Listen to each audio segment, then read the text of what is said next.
ராமராஜ்யத்தை உருவாக்க வேண்டும், அந்த ராமராஜ்யத்தை அத்தனை பேரும் ஏற்றுக்கொண்டார்கள் என்று.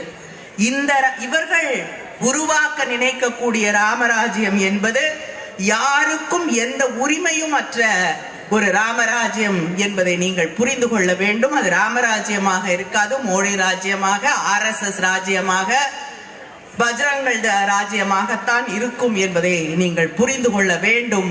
தமிழ்நாட்டிலே இருக்கக்கூடிய நம்முடைய கனவு என்பது ராமசாமி ராஜ்யம், ஈவே ராமசாமி ராஜ்யம். அந்த ராஜ்யத்தை நாடு முழுவதும் உருவாக்கி காட்டுவோம். அதுதான் இந்தியாவுடைய வெற்றி.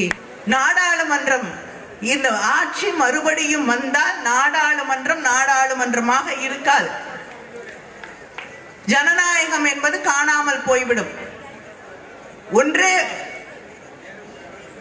சென்ற நாடாளுமன்ற கூட்டத்தொடரிலே பொதுவா திரு மன்மோகன் சிங் அவர்கள் பிரதமராக இருந்திருக்கிறார்.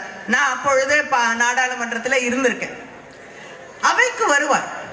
எனக்கு தெரிந்த எல்லா பிரதமர்களும் அவைக்கு வருவார்கள். அந்த அவையிலே முடிந்தவரை அவையிலே இருப்பார்கள்.